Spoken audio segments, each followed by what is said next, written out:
Welcome back to the Pursuit Zone. I am your host, Paul Schmid, and I interview explorers from around the globe to bring you their exciting stories. These are people that dream big, break out of their comfort zones, and take on ambitious pursuits. This is episode 188 with Holly Budge. In this episode, we talk about skydiving, the Mongol Derby, multi-sport racing, and her conservation work with elephants. Let's get the show started, and let me introduce Holly. She is one of the UK's most accomplished female adventurers, whose achievements include summiting both Ama Dablam and Mount Everest, racing 1,000 kilometers across Mongolia on horseback, and completing the 243-kilometer Kathmandu coast-to-coast race on New Zealand's South Island. She is also the founder of How Many Elephants, an organization which raises the awareness of the plight of elephants in Africa and raises funds for anti-poaching projects. You can learn more at her website, hollybudge.com. Holly Budge, welcome to the Pursuit Zone. Thank you, Paul. Holly, where did you grow up? So I grew up in the south of the UK, and I kind of think I was pretty fortunate to grow up in the countryside. And I also feel quite fortunate to have grown up without modern day technology. So spent a huge amount of my childhood in the outdoors. And I think that's given me a really solid connection with nature and being in the outdoors. And I think that's really set me up well for a life and a career as an adventurer and a conservationist. Well, how did you get started kind of in this career of adventure? Well, I started as an adventurer from a very young age. I competed in tetrathlons, so that is swimming, running, shooting, and horse riding. And even when I was very young, our team, it was very competitive, and we used to win most of our competitions. So even, as I said, at a very young age, I had that sort of sense of competition instilled into me. And I used to do a lot of competing as well on ponies. And I think that really, looking back, that really toughened me up. If you fell off the horse, you got back up and you got back on the horse. And I think that really did put me in good stead for the adventures to come as an adult. I read that you had worked as a skydiving camera woman. How did that whole thing come about? When I was 21, I went traveling to Australia and New Zealand. I was just backpacking. And like most regular backpackers, I did a skydive, a tandem skydive. And that 60 seconds of adrenaline and that 60 seconds of sheer terror completely changed the course of my life forever.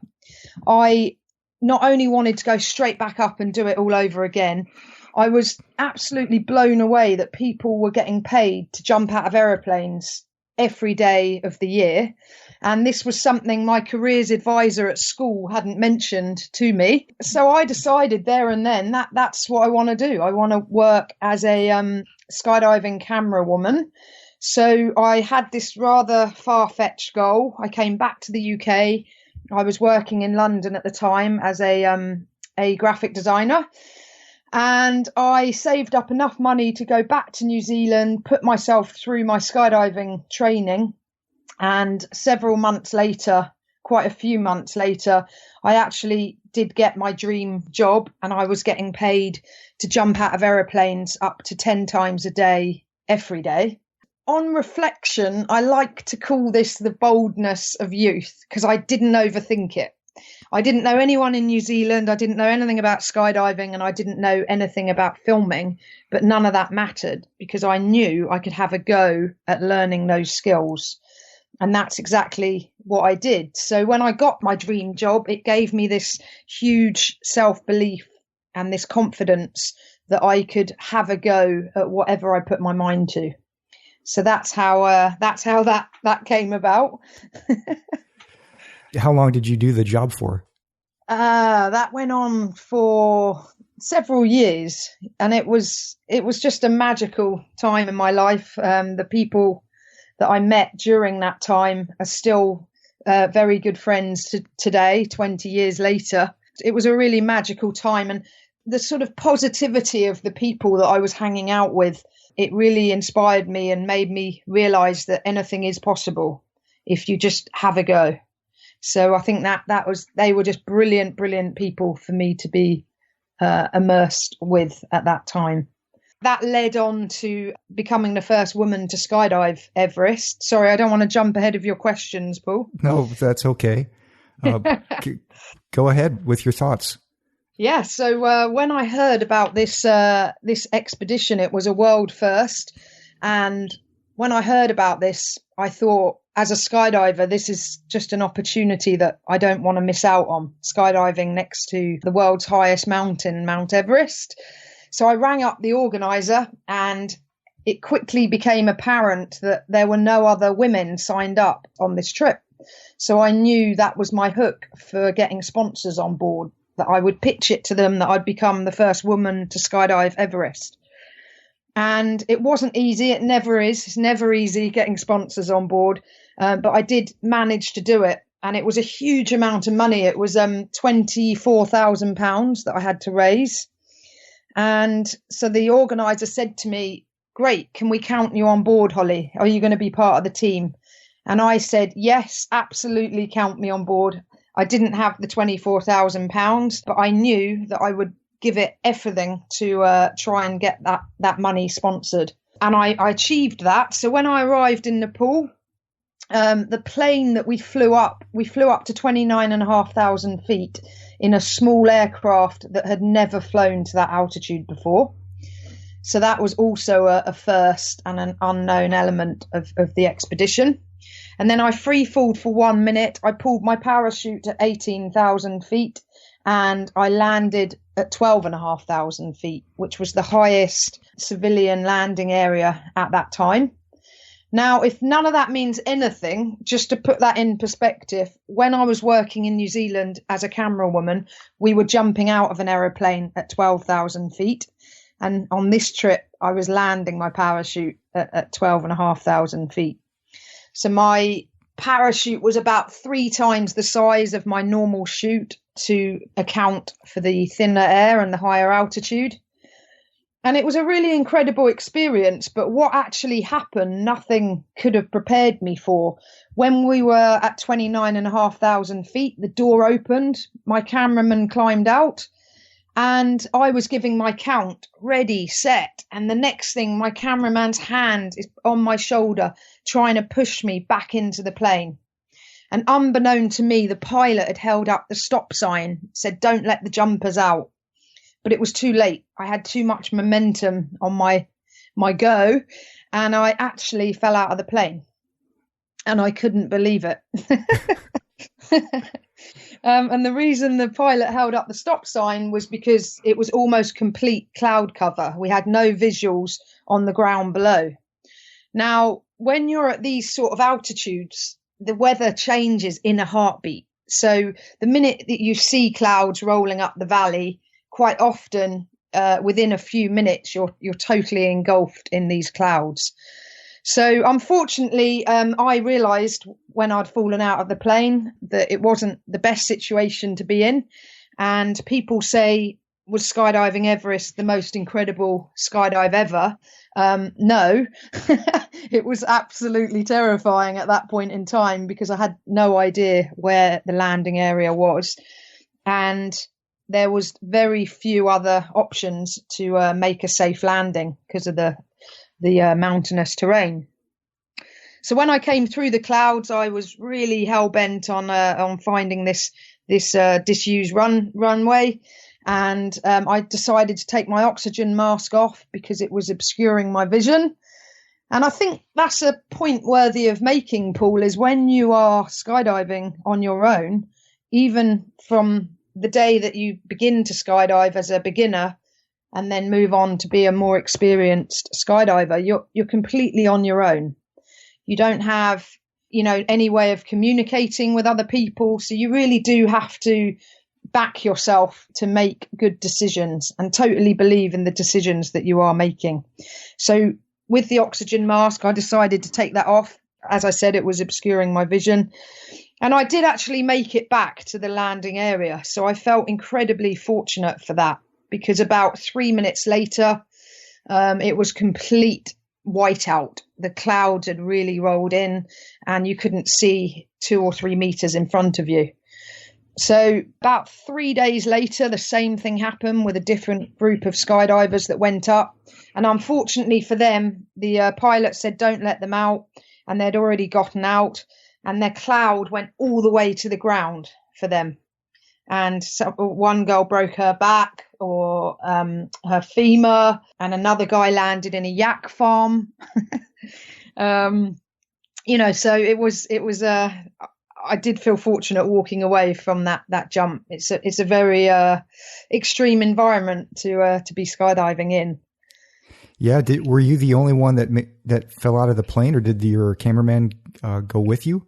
Do you know what? They did. And that was funny because they didn't have to. If you see the pilot holding up the stop sign, there's absolutely no obligation for you to follow me out. But they actually did, and that was brilliant because it meant that I had some video and photos and some record of the jump. But I would have totally understood had they not have followed me. How many years after your first skydive was the Everest skydive?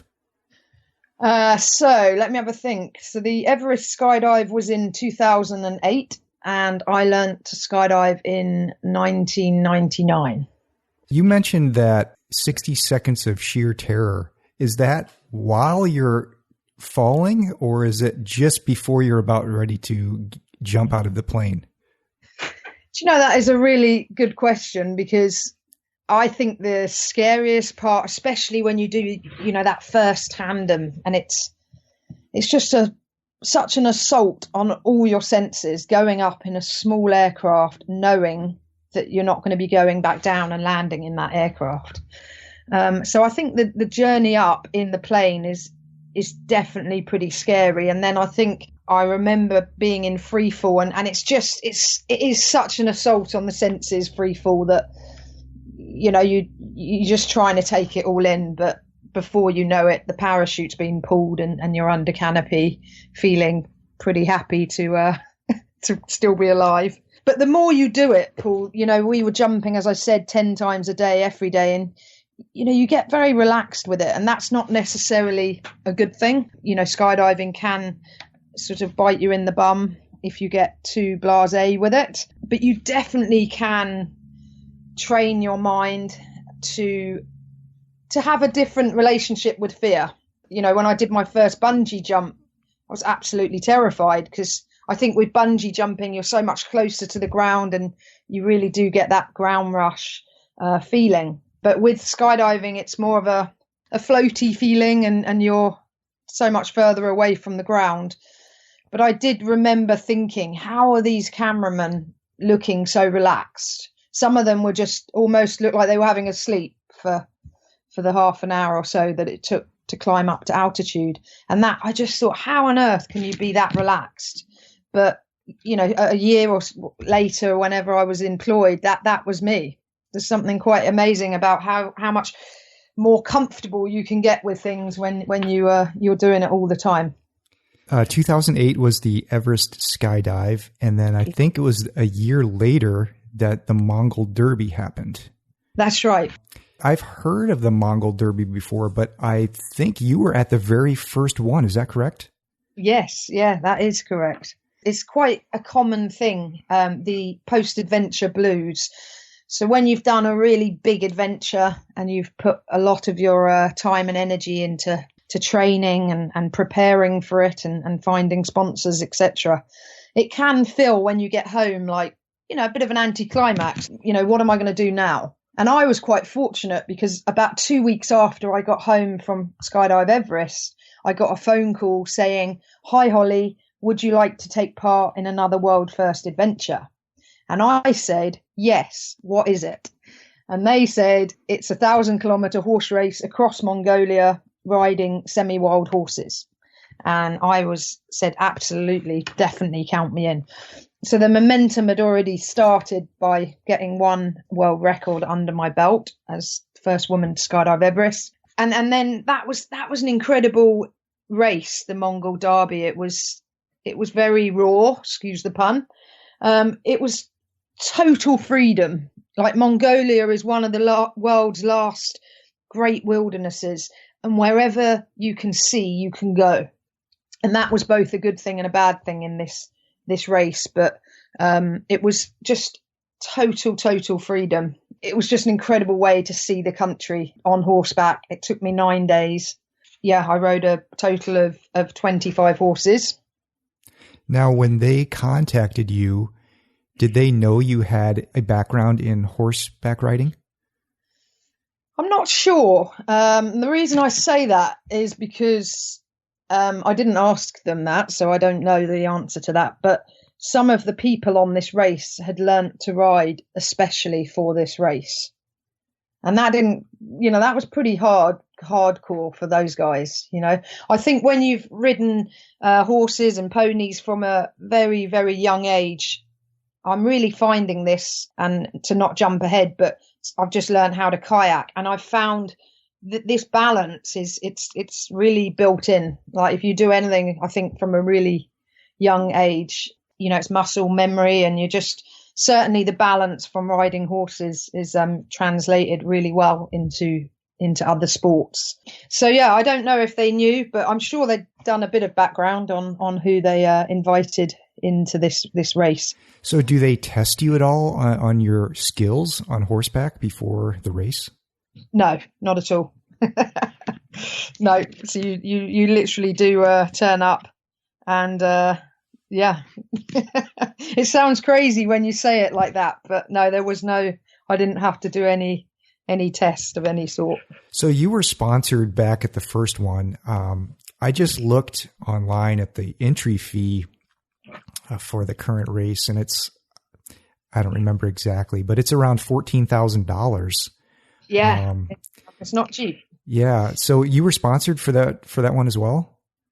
Yes, so I wouldn't be able to do these adventures if I didn't get sponsored. The lady that sponsored me for the Mongol Derby, she was actually on the Skydive Everest expedition doing a tandem skydive. So that was the easiest sponsor I ever got on board. That was one phone call. I already had a good relationship with her. And I said, this world first adventure's come up. And I think it was about £7,500. And that was 11 years ago. So that's what she sponsored me. How many other people did you race against? So there was 25 of us in total. And I'm trying to think, most of us finished. There was a few people that didn't finish, but for the most part, I think, most people came over the finish line. But it was crazy, Paul. It was, we were at the start line. You're on these. They're not very big. They're ponies. They're not horses, but you have to call them horses because it's disrespectful to not call them a horse. The Mongolians were just stood there looking at us thinking, you guys are crazy. You're not going to make this. The winner actually fell off before we'd even started at the start line because his horse leapt up in the air and he came off. And I definitely think the locals were thinking that, are these guys really going to make 1,000 kilometers?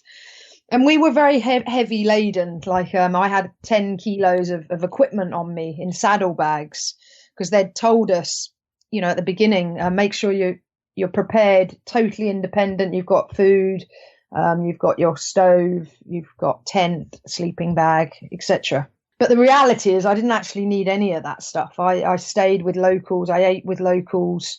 And I gave away most of my stuff. And when I came over the finish line, I only had a sleeping bag with me. And that was really nice because I think the horses, they didn't like having all this, baggage on the saddlebags sort of bumping around on their backs. Yeah, it was quite an adventure.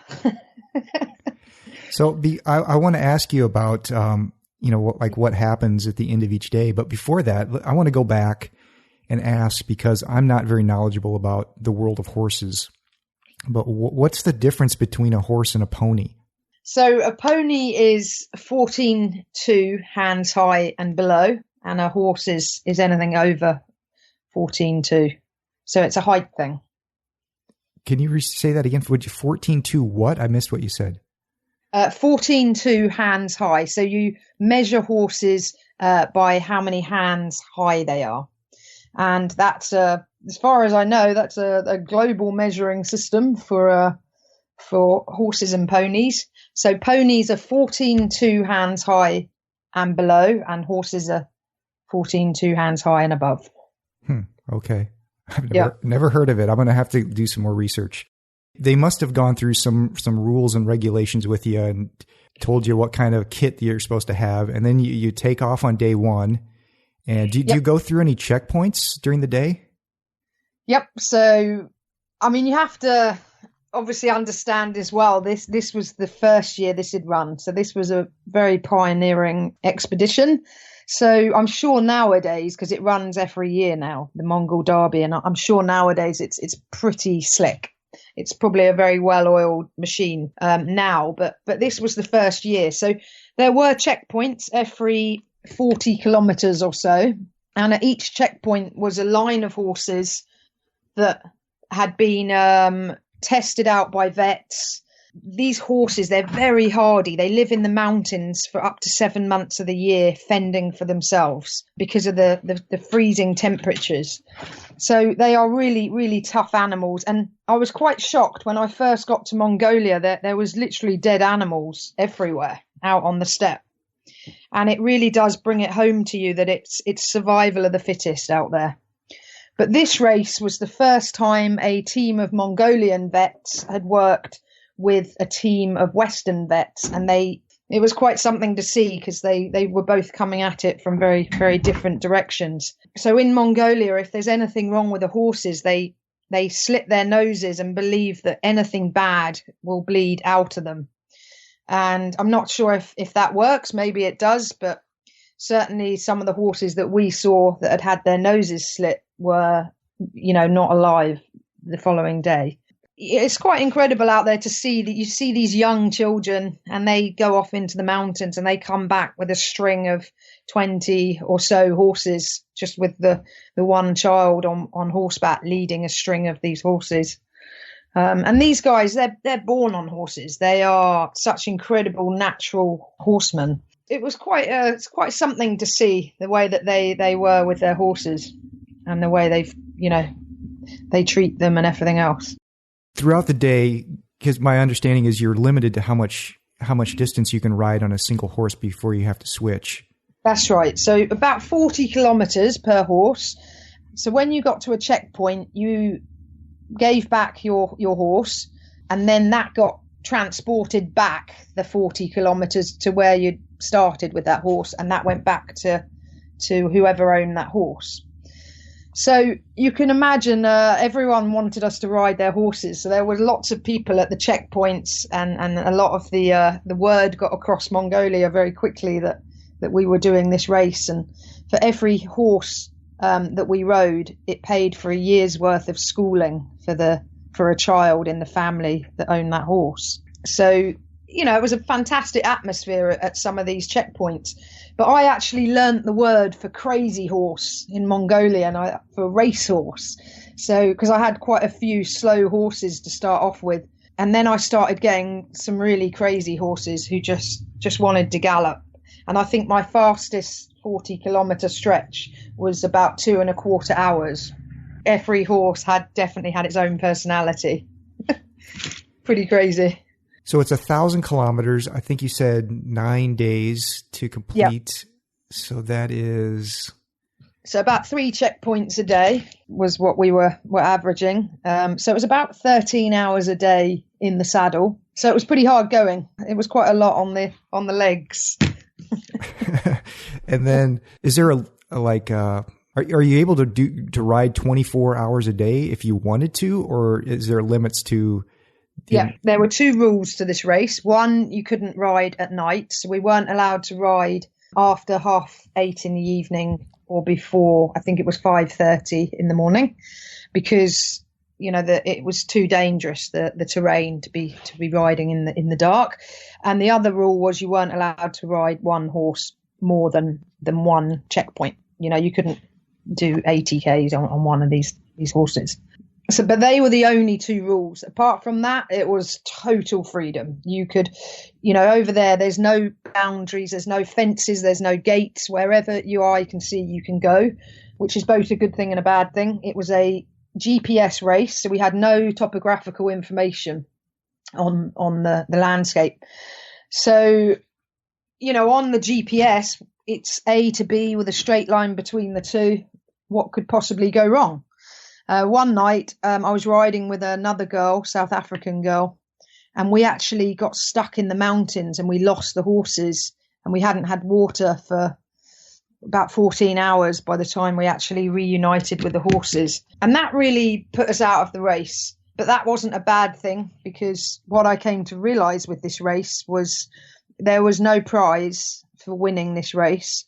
The prize was actually really embracing the experience and the culture and hanging out with the Mongolians. So that was a good thing, I think, to happen early on, getting stuck in the mountains. But that was pretty terrifying. These horses, they're feisty. They don't like you touching their feet. And in Mongolia, they secure their horses they're called hobbles. For anyone that doesn't know what a hobble is, it's a piece of leather that goes around their front legs and attaches to one of their back legs to stop them running away. Sounds terrible, but the horses seem very used to it because there's very few trees or anything to tie them to. I'd had my hobbles stolen, but Sass, the girl I was riding with, she had her hobbles. So I tied my horse to this rock. There was a big rock in the mountains, and the daylight goes down very quickly. So before you know it, it's pitch darkness, and we're in the smallest one-man tent on the market because she didn't have a tent with her, was expecting to be staying with locals every night. And so we're both inside this tiny little tent, and the next thing you can hear, hop, hop, hop, hop, hop. And that was her horse hopping off. And the next thing you just hear this great big rock being dragged down the mountain, and that was my horse. And what they didn't tell us was a hobbled horse can actually move up to 5 kilometers an hour just by hopping. And it's pretty amazing to watch it. Like two hobbled horses hobbled together can also move up to 5 kilometers an hour, and they just hop in total unison. It's quite something to see. But you found them like the next day? Yeah, so we thought there's no point in going out. It's pitch darkness. It's pretty scary. There's some pretty freaky noises, and you can hear, herds of wild horses, 300-400 strong, great big herds. Not too far away, you can hear wolves and all sorts of other strange noises. So we thought there's no way we're going out now in the pitch darkness. So at first light, we sort of looked out of the tent, and strangely, the horses were right there. And that is strange because it was a very windy night and the tent was flapping around, and these horses, they don't like flapping material. And that made me wonder what else was out there that was scarier than us and our flapping tent, that they felt safer being with us than out there. So we thought, great, we'll catch the horses. We caught one of them straight away, the hobbled horse. And my horse, who I'd named Golf, I named my horses after the phonetic alphabet. And Golf was never further than a metre away from me at any time, but it took us a further 8 hours to catch this horse. I know that sounds crazy. We did try everything. And I've got this fantastic photo of me in the middle of the day, because the temperatures go below zero at night, and then come the midday sun and they're up to 30 degrees. And it's really hot. And this brilliant photo of me just asleep on a rock, and Golf is just a metre in front of me. We're both facing in the same direction, and he's also fast asleep. But I finally managed to catch the horse, and we rode on another 2 or 3 hours on to the next checkpoint, and luckily were able to return the horses, because I'd have felt terrible if we'd have lost someone's horses. And that was that, as I said, that totally changed the shape of the race. By then we just thought, this race is about enjoying this experience and really not feeling that you're looking over your shoulder the whole time, thinking, where's the person behind me? And the guy that won it, Charles, a South African guy, he actually rode with a Mongolian. They couldn't speak to each other, and it took 7 days for them to complete the race. And the Mongolian obviously was chatting with all the locals and was able to get some pretty good insight as to, where the quickest way to go, etc. But Charles said he regretted that in some respects, because then he was sitting at the finish line wishing he was still back out in the field, and he was just sitting there waiting for everyone else to come in, which took several days later. Incredible race, incredible freedom. I think my most memorable experience of this race is probably the most terrifying experience I've ever had. One day I was riding on my own, and these horses, they don't particularly like being on their own. They're real herd animals. And I was going into the mountains, and I saw this herd of wild horses. There was probably about 300 horses at this watering hole. And I'm trying to maneuver past them without drawing too much attention to myself. And the next thing, this herd of horses just moved off at a full gallop, and we went with them. And it was like riding this tsunami wave. You can imagine the sound of 300 horses' hooves hammering on the ground, and the energy. It was unbelievably terrifying, because I thought, if I fall off, I'm totally dead. And more to the point, where are we going, and where's this going to end? Fortunately, they were just moving to another watering hole. So we ground to a halt, and I just was very much, I think my horse was slightly traumatized too. And I just sort of did the old, I'm going over here now, and just tried to get away from this herd. And I did. I managed it. But, when would you ever experience being you could never try to experience that. That was just something that happened. And, even telling you now, I've got goosebumps on my arms, because it was quite something. The one thing that I'm wondering about is, how do you manage to time the end of each day with staying with a family? So you aim to get to the checkpoints or near enough to them. And so all the locals that we stayed with would have been, we'd have known exactly where they were in relation to our next checkpoint. So they might have been just before or just after. Some of them, I think, I'm trying to cast my mind back.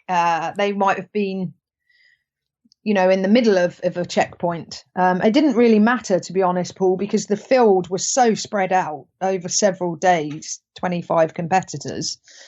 So as long as you got your horse to the checkpoint, it didn't matter the time frame of whether that was the same day or the next day. I think what I'm trying to, I must not be understanding is, do the checkpoints coincide with some sort of a camp where the locals are camped out and staying?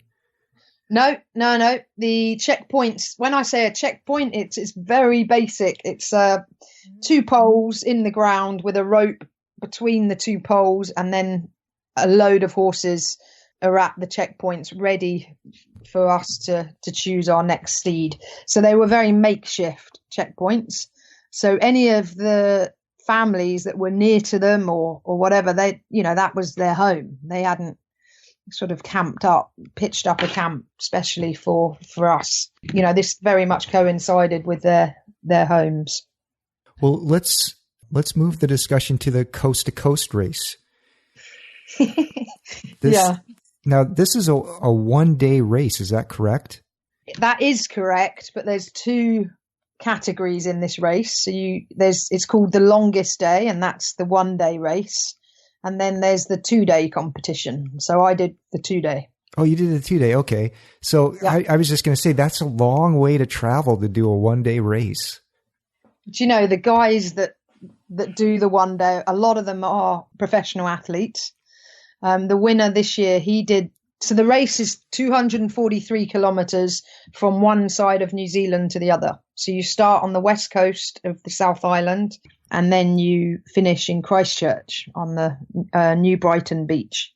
So you literally are travelling from the Tasman Ocean to the Pacific Ocean. And to just give you some perspective on that, the winner, men's winner this year, did that in about 10 hours, 45 minutes, around and about. Wow. Yeah. Machine. I once did a 50-kilometer trail race. And it was tough, and it took me 9 hours just to do that. And that was just running. So I mean, this is 150 some miles.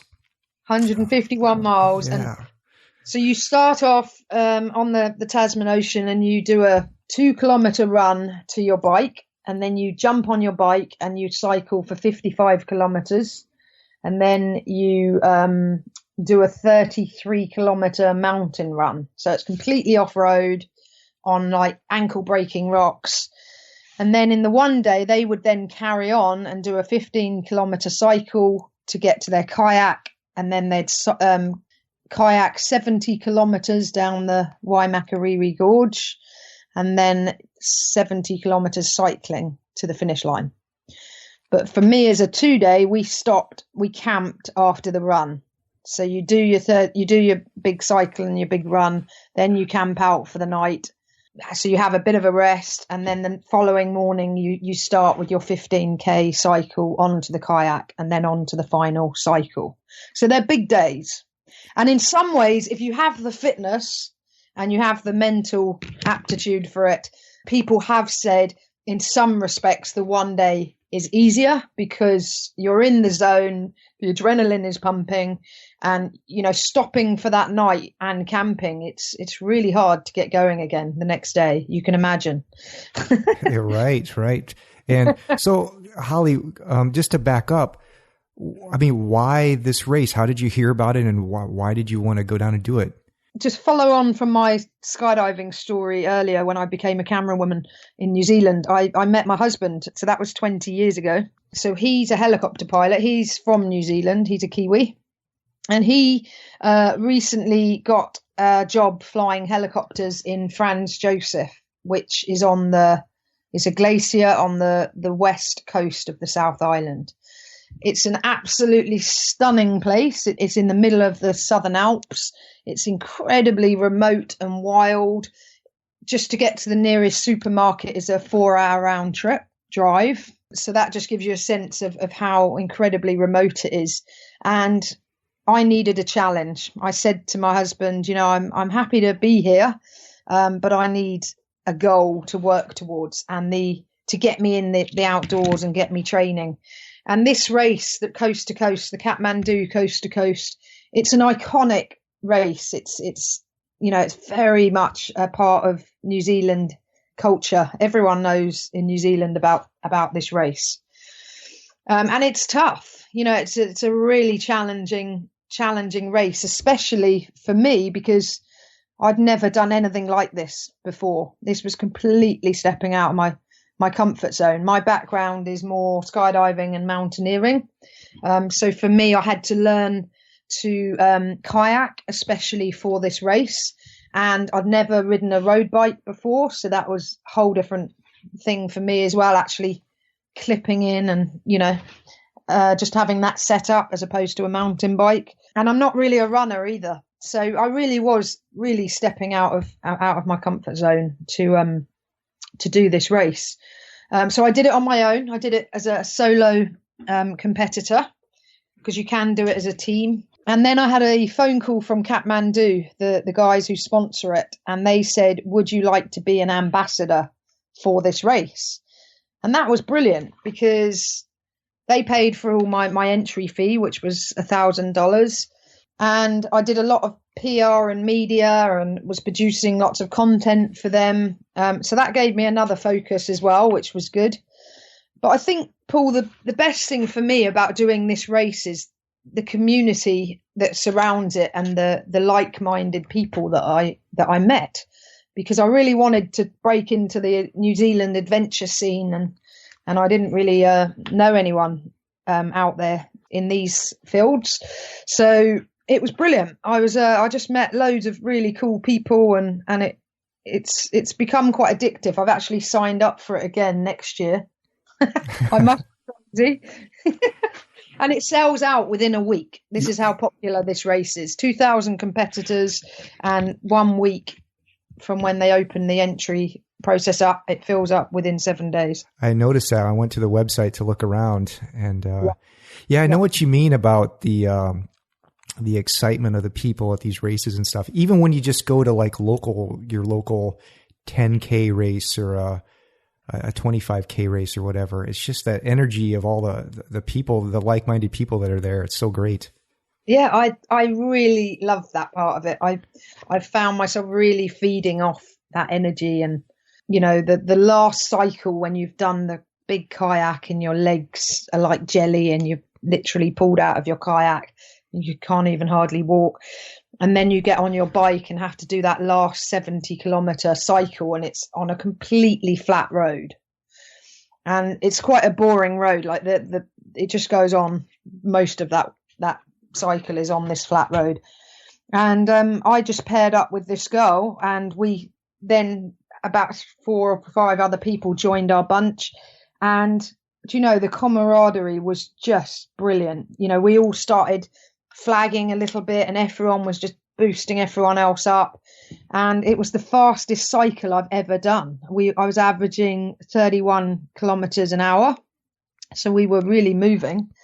And most of the sports I do, you're sort of quite on your own, but I was just blown away with this teamwork. Even though we were all competing as individuals, it was like we were a really tight unit for that last bit, and that was amazing. That was really cool. What was your of all the different sections of the race? What was your favorite?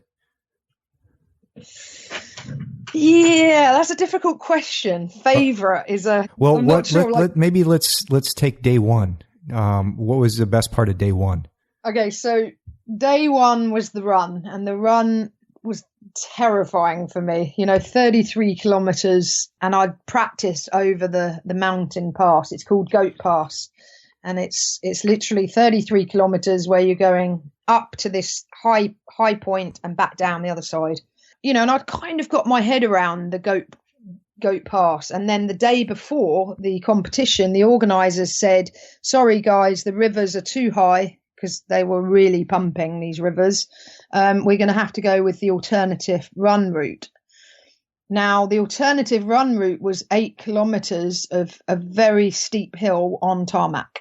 It's called the Otira Viaduct, and it's very twisty. It was a very hot day, and it's very sustained, the steepness. And you've got big trucks and stuff moving, splattering, because they're trying to get up this hill right next to you. So that was really challenging, because I hadn't done any of my training on tarmac, because the advice I was given was train on the terrain that you're going to be running on. So all my training had been done on off-road and on these little ankle breaking rocks.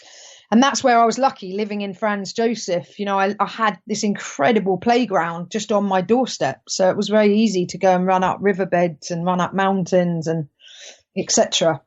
So that threw me off a bit, this tarmac. And to be honest, Paul, most people didn't run up this hill. It was too steep. So most people were walking up the hill. But what that did do, what I wasn't totally anticipating, was where it was so sustained, I felt my hips really seized up, really felt very stiff. And quite a few other people were also feeling this. Some people started walking up the hill backwards to just try and, find some relief. When you're running up Goat Pass, even though you are running up a hill, you're moving over rocks, and there's like a steep bit and then a flat bit and then a steep bit and a flat bit. So you have a bit more time to get yourself together. But on this road, it was pretty brutal. So I was pretty slow on my run. It took me 6 hours to do the 33 Ks. Some people were coming in sort of 3 or 4 hours. But to be honest, I wasn't going for a time at all. For me, the sole goal of doing coast to coast was to get to the finish line. And I was thinking of this not as a race. I was looking at it as a 2-day adventure. So I really wasn't too bothered about the time. But now I've done it once, I'm thinking I've already got that bug of, I reckon I could shave a bit of time here and a bit of time there. So next year I'll definitely be going in to be more improve on my time. But yeah, the run sucked. Well, how hot was it? Probably in the late 20s, maybe a bit more, maybe 30 degrees. It was pretty hot. I mean, I don't know the exact temperature, but it was, and the New Zealand sun is pretty harsh. So you get I think the burn time in New Zealand is 8 minutes. Back of my legs, I completely forgot to put sunblock on I just had between my compression socks and my shorts was that just a little area behind your knee, and I definitely wasn't the only one that had incredibly burnt, behind your knees. So that was pretty sore.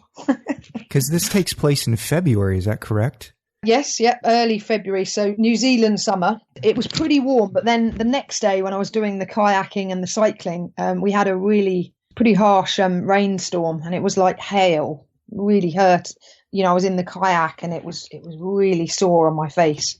I remember just having my head right down and just trying to. So it was very changeable, the weather. So the next day, then that's I think when you have to do the 70-kilometer kayak, and you're not. I think you mentioned that you were kind of a beginner kayaker. A couple of questions are: well, how much time did you train? Was it enough? But also, like, what kind of can you use whatever kayak you want, or is there a certain type of kayak? In answer to those questions, I learnt to kayak especially for this race. And for me, an added dimension was I have a fear of fast moving water. So that was part of the allure for me, was to really, confront this fear, because I'd had this fear for 2 decades. When I went backpacking in New Zealand, I did some whitewater rafting, and I actually got stuck underneath the raft. We all fell out on this great big waterfall. And when I popped up, I was under the raft and I panicked. And then I found the tiny little air pocket underneath the raft, but I just couldn't breathe. I was literally gasping for air. And because I have asthma as well, so that didn't help matters. And it really terrified me. So I thought, I'm going to try and move past this fear. So I rang up a company in Christchurch called Top Sport Kayaking, and they were just brilliant. They sorted me out with a kayak for the race. And these kayaks, they're multi-sport kayaks, so they're not whitewater. They're very narrow and long and thin, and they're quite tippy. It's quite easy to tip out with them. And I did you have to do a course, a grade 2 course, a certification. I think that was a 5-day course, and I did that. I was the last course of the year, so that was in the end of November, and the race was in the beginning of February. So not too much time really in the build up. But I was very fortunate that Top Sport let me take the kayak back to Franz Josef, which was a 5-hour drive away.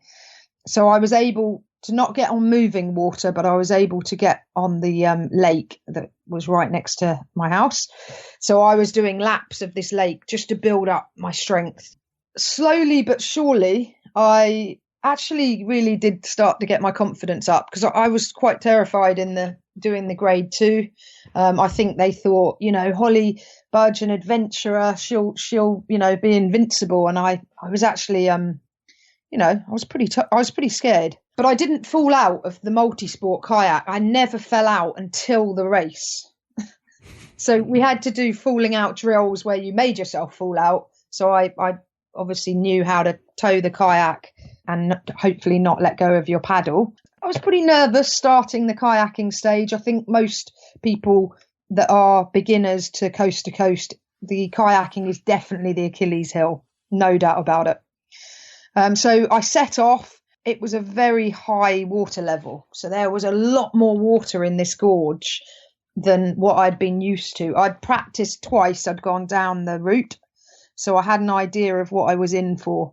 But it had this sort of scarier feel to it on that day. Maybe that's because I was on my own and wasn't able to follow anyone else, or, having to figure out my own lines. But there was definitely a lot more water in the gorge. And the first obstacle comes about an hour in. So the whole thing took me 5 hours 19, which is quite a respectable time considering I fell out twice. And the first obstacle, it's called the rock gardens. And these rocks, they're very imposing. They're the size of a small car, and there's quite a few of them, and they lurk just underneath the water.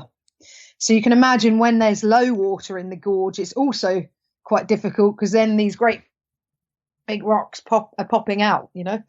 But on this occasion, they were lurking just beneath the water. And I got through the first rock garden, and they have these big wave trains, they're called, and they're quite imposing. You definitely don't want to end up in the middle of a wave train. The secret is, not that I'm an expert in any way, but from my training, the secret is there's about 1 meter between the calm water on the edge, the eddy, and the wave train. And that meter of water is where you want to be. And they likened it to going bowling, like 10-pin bowling. They're like, you want to be on the far left or the far right lane. So I had this mental picture all the way down of bowling alleys.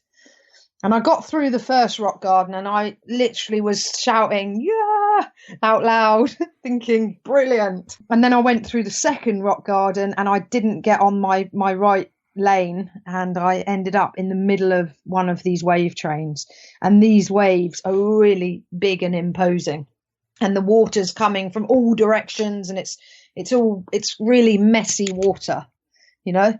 And I thought, oh my God, what am I doing? Am I going to be able to stay in the kayak? And then this great big wave came, and I sort of ducked to the left, almost shying away from the wave. And you just can't do that in these kayaks. The minute you do that, you've flipped over. So training kicked in, managed to hold on to the kayak and the paddle. And then you have to go through the rapid without putting your feet down, because, you know, foot entrapment is you know, a very serious thing. And then you just have to sort of swim out to the calmer water when you get that chance. But then your boat is completely filled up with water, and it's too heavy to do anything with it. And there was no one there to help me. And it took me probably about 20 minutes to actually get back empty the boat out. And I had to just like rock it up on this rock and just sort of rock it over and just try and get some of this water out so that it wasn't so heavy. But it takes a huge amount of energy to, you know, every time you fall out, you know, the water's cold, and it takes a lot of mental energy as well from you. Anyway, got back in the boat and thought, right, I'm just going to put that behind me and carry on. But unfortunately, I was still in the rock gardens, and I had to get back in the boat, and then I was straight into another rapid. I managed to get through that. I'm not sure how. And then I thought, great, rock gardens are done. This is brilliant. And then a photographer who was one of the Kathmandu photographers, one of the sponsors, was like waving, like, come over here, I want to get a photo of you. And I went over thinking maybe there was something wrong, or, you know, why is he calling me over like this? And another big tandem kayak came round the corner, and you have to be careful of them because they're much heavier, obviously, with two people in them, and they just plow through anything. And I actually got sort of on the outside edge of a bend, and then it was like something out of a cartoon. There was just this great big boulder, massive great rock, and I just went straight up it. Now, lucky for me, the boat didn't break, because if I'd hit it at the wrong angle, I'd have just snapped the end of the kayak off. But the angle it was, I just glided straight up onto this rock. And then it was just a moment of, oh gosh, what's going to happen next? And then obviously the kayak rolled over, and I fell out again, and then had to go through these rapids again, holding the kayak. And the photographer actually obviously felt a bit bad, and he swam across these rapids. And when I finally got to some calm water, I said to him, I really hope you're here to help me empty this water out of this boat. And he said, no, I'm just here to take a photo of you. And he laughed, and he did help me. He did help me empty the boat, and I was able to get back in within about 10 minutes as opposed to doing that on my own. That was before I'd even reached the gorge, and I thought, I've fallen out twice here within the first hour. This is not boding well for a 5.5 hour kayak. But I just carried on, Paul, and I took every obstacle one at a time, and I just kept thinking of that bowling alley theory, and I managed to get through the course without falling out again, and it was pretty intense. I was pretty chuffed with myself at the end of it. And then you get on a cycle and you do the final cycle to the finish line? Yeah, so a really integral part of the coast to coast race is your support crew. So you're only allowed 2 support crew, and if you imagine, they have a real responsibility because they've got to be ahead of you, making sure that the bike, the kayak, etc., is all in the right places at the right times. So that their job's very serious, and there's lots of preparation that goes into this. You know, you have plastic boxes or whatever with everything written out, what should be in them, so nothing gets left behind. And every transition is one of those boxes. And then you literally spend, I was less than 5 minutes in each transition point. And you might have to change your shoes. You're trying to eat, trying to put sun cream on or whatever. So yeah, it's a lot to organise beforehand. So when you finish your kayaking, I'm just going to quickly tell you about the very final bend of the kayak. There's a renowned part of an obstacle there. You kind of get sucked into this rock. And I started getting a bit angry with the kayak and like, come on, real fighting spirit. And I actually got sucked into this rock, and quite a few people had fallen out there, and then their empty kayaks were going down the river, and the finish line was just around the corner. And I thought, that is not going to happen. I've not come 5 hours plus to fall out here. And I came so close to falling out. So by the time I got to the finish line, I was just, pretty excited to have not fallen out on that last bit. And then they pull you out of your kayak, and your kayak's full of pee because you don't stop for a pee. It sounds a bit disgusting, but there's no other option for that. And then your legs just don't really work at all. And then you have to run up this really slippery, steep, muddy hill to get to your bike. So I think the organisers were just, come on, guys, give us a break. Like getting up that hill really kick-started your legs back into action, Well, congratulations on completing that challenge. Do you know, it was an amazing experience, and I loved it. I really, it's like anything. When you look back on it, you just think, wow, that was awesome. I totally loved the experience. But I also remember that at times I had to dig pretty deep. Now you're going to do this again next year. So what are you planning on? What are you planning on focusing your training on? Well, I know what I'm in for now. So it's much harder because I'm now based in the UK at this point in time. So it's harder to emulate the terrain that I'm going to be on over here.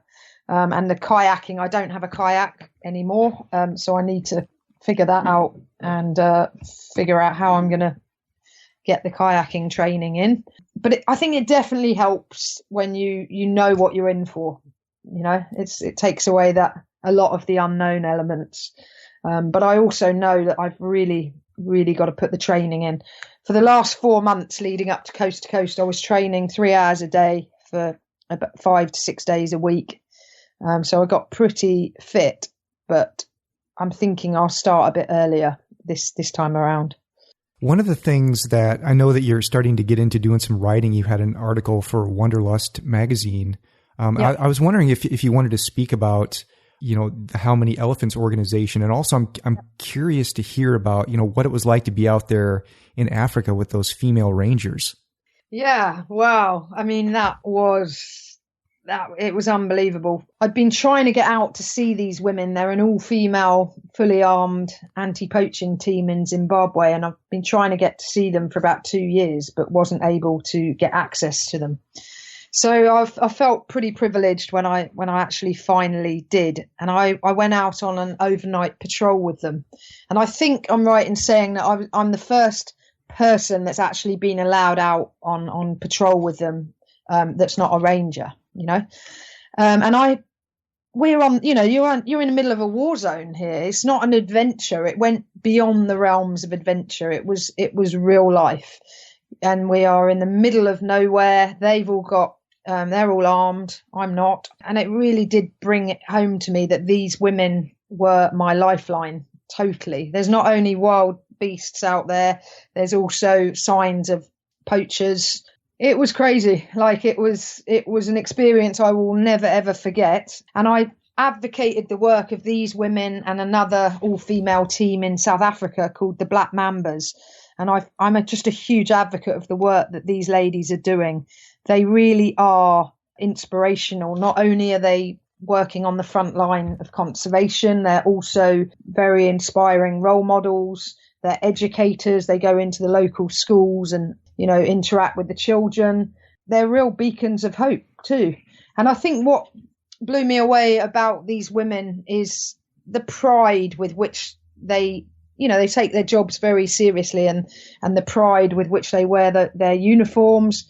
And I think becoming female rangers for both teams, they're very different models. One's armed, one's not.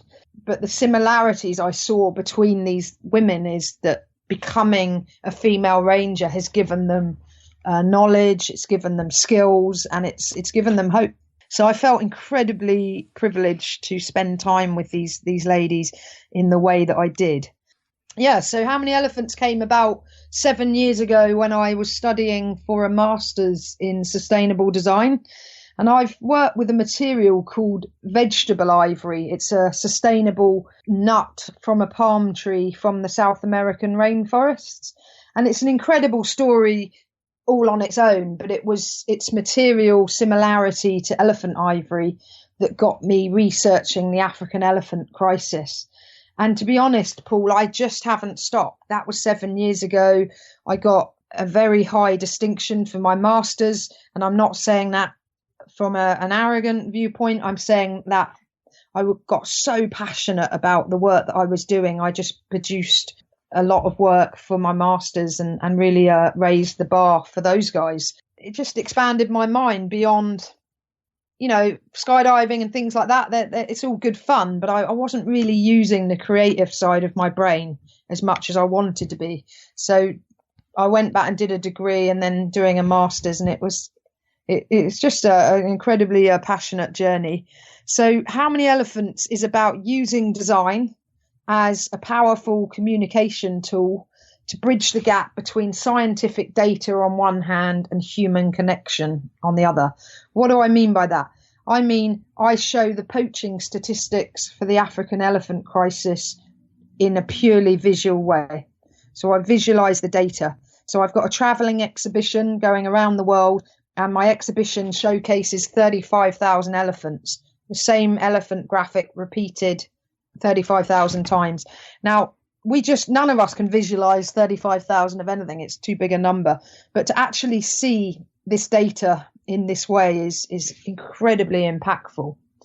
And I've purposely avoided using any gruesome or gory images because I believe we've become desensitized to that approach, but B, I've done a huge amount of work with schools and children, and through having nothing gruesome and gory, I've been able to really connect with that age group and with people that just simply can't, some people just are too emotional. They can't connect with anything bad to animals or anything. They're like, no, it's too much. I can't even go there. So with my campaign, at least it's like, this is what's happening, and it's not as upsetting for them. So that's it in a nutshell. I've raised over £300,000 through my adventures, and I do a huge amount of fundraising. So I put on events. I've just launched a very exciting volunteer and fundraising program. I've got a few ambassadors on board. I was really impressed with people coming up to me after I'd given talks saying, how can I get involved? I've got this passion for elephants, I've got these skills, and I've got this time. How can I help? So that's been a huge part of my campaign as well, really drawing on other people's skills and knowledge. So I'm in the process of rehauling my website and really putting together some really exciting fundraising ideas and ways that people can get involved. And just to finish on that part, I think I'm very conscious of people's, some people are quite skeptical about charities, and rightly so in many cases. So it was really important when I set up my charity that I'm able to account for where every penny that I raise is being spent. So when I do go over to Africa, it's really liberating and really nice to know exactly where the money that I'm raising for these projects is being spent. And people that have helped me fundraise, schools and adults and businesses, it's really great for them as well to be able to know exactly where that money is going. Well, Holly, if people want to donate, or maybe if they want to see this traveling exhibit, how do they go about doing that? Yeah, so there's information on my website, howmanyelephants.org. But as I said, I am in the process of working on my new website, which I'm really excited about. As a designer, I get excited about that side of the campaign. So there is information online, or you can get directly in touch with me, which is what lots of people do through social media or through email, and say, Holly, I want to help. And we sort of chat, and it's more of a bespoke arrangement. So that's another way. Well, what's next for you, Holly? Any bigger adventures before the next Kathmandu Coast to Coast? Yeah. Do you know what?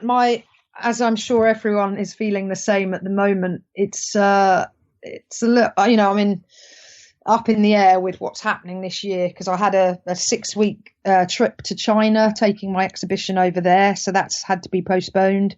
I was due to be in Africa for a month next month, visiting projects and scoping out new projects, and that's all been postponed. And it's a real shame, because I was exhibiting my full exhibition at a big trade show there as well. And I'm very keen to get my exhibition into public spaces, into airports. And I just scored a brilliant international airport in Ireland to have the exhibition up, and that's all been postponed. So it's a little bit up in the air. But one thing I do know is that with change comes opportunity. So I'm trying to really take the positives of where we're all at right now. And I know it's difficult for everybody. So, I'm just really trying to work on the behind the scenes stuff and seeing what else can be done, and, just trying to go from there, really. So I'm not sure what's next. Yeah, everything's up in the air right now. Well, how can people contact you if they want to learn more?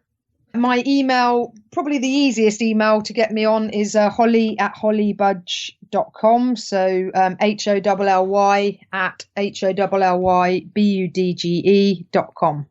And my website for my adventures is hollybudge.com. Well, Holly, thank you so much for coming on the show and sharing your stories. And best of luck to you in all your endeavors. Yeah, and to you. Thank you very much. Thank you for listening. You can find this episode online at thepursuitzone.com/TPZ188. That's TPZ188. If you want to support the podcast, please subscribe and share this episode with your friends. You'll find subscription links at thepursuitzone.com. Like and follow on Facebook or Twitter. The tag is @thepursuitzone. If you want to send me an email, you can do so at paul@thepursuitzone.com, or you can leave me a voice message at speakpipe.com/thepursuitzone. This episode was recorded on March 13th, 2020. For the show notes and more great adventure travel podcasts, visit thepursuitzone.com.